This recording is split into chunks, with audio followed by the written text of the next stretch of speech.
నమస్తే. శ్రీ గురుభ్యో నమః. శ్రీమాత్రే నమః. మనం చాలా వరకు వాస్తుపరంగా ఆలోచిస్తూ ఉన్నప్పుడు చాలామంది చెప్తుంటారు, వాస్తులో మనం చూసుకునేటువంటి అద్దానికి చాలా విలువ ఉందని, ఈ అద్దము కొన్ని చోట్ల పెడితే చాలా దిగ్నీకృతమైనటువంటి విజయాలు సాధిస్తామని, కొన్ని చోట్ల పెడితే బాగా నష్టాలు పొందుతామని, ఇవి మనం చాలా వరకు వింటున్నటువంటి మాట. అయితే అందరికీ ఎటు పెట్టుకోవాలి అద్దం అంటే చాలా వరకు ఏం చేస్తాం, మనం ఏ రూమ్లో ఉంటే ఆ రూమ్లో, అంటే ముఖ్యంగా మనము కొంత బొట్టు అది పెట్టుకోవడం, తయారవ్వడం అనేది ఎక్కడ అంటే కొద్దిగా మరుగున్న స్థానం. మరుగుగా అంటే మనకు బెడ్రూమ్స్ అయితేనే లోపల మనం ఉంటుంది కాబట్టి అక్కడే అద్దాలు పెట్టుకుంటూ ఉంటాం. కానీ వాస్తుపరంగా చూసినప్పుడైతే మనం ఒక రకంగా చెప్పాలంటే మొత్తం ఇంటికి కనుక చూస్తే ఆగ్నేయ మూల నుండి వాయువ్య మూల వరకు మన కుడి చేయి వైపు, అంటే ఏదైతే దక్షిణము ఇంకా చెప్పాలంటే నైరుతి మూల ఇవి వస్తాయి కదా, ఈ పక్క వరకు అంటే పడమర నైరుతి వరకు కూడా అద్దం పెట్టకూడదు. కాకపోతే ఏమవుతుంది, మనకు తెలియకుండానే మన బీరువా నైరుతిలో పెట్టాలంటారు. నైరుతిలో పెట్టాలని మనం ఏం చేస్తాం, ఆ బీరువాకు మళ్ళీ అద్దానికి ఇంకొక ప్లేస్ ఎందుకు అని ఆ బీరువాకే అద్దం పెడతాం.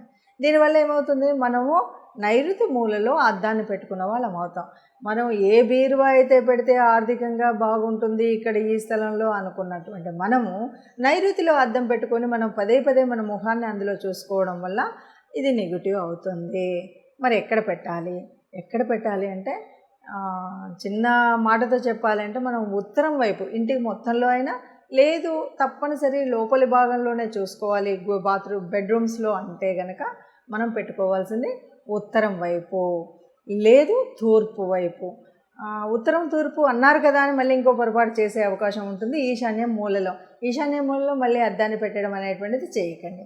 పెడితే ఉత్తరం వైపు లేదా తూర్పు వైపు, ఈ రెండు వైపులలో గోడలకి మీరు అద్దాన్ని అమర్చుకోవచ్చు. వీలైతే బయట మొత్తం అంటే ఇంటికి మొత్తానికి ఉత్తరం, ఇంటికి మొత్తానికి తూర్పు, ఇట్స్ వెల్ అండ్ గుడ్.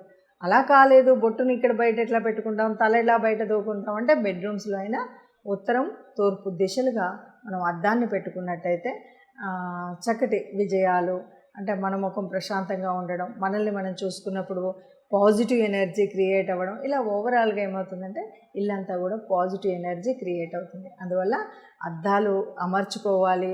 కొంతమంది మనం చూస్తుంటాం అద్దాల మేడలాగా ఉంటుంది. ఈ అద్దాల మేడ పిచ్చిలో ఏమవుతుంది అంటే ఒక్కొక్కసారి నైరుతిలో బాల్కనీ ఉంటుంది. బాల్కనీ ఈ రూమ్ డివైడర్ ఏదైతే ఉంటుందో ఈ డివైడరు గ్లాస్తో పెడతారు. అక్కడ ఏమవుతుంది తెలియకుండానే నైరుతిలో ఏదైతే గోడ మందంగా రావాల్సిన చోట గోడ బదులు పల్చనైనటువంటి ఒక అద్దం వస్తుంది.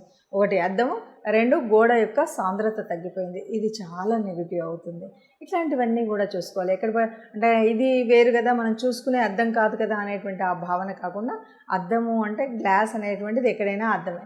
ఈ అద్దంలో మన ముఖం కనపడకుండా తప్పనిసరిగా కనపడుతుంది. కాబట్టి ఈ గ్లాస్ డివైడర్స్ ఇవి పెట్టినప్పుడు దక్షిణం వైపు కానీ, అలాగే నైరుతి వైపు కానీ, పడమర నైరుతిలో కానీ ఇవి పెట్టకుండా ఉంటే మనకు శుభం కలుగుతుంది.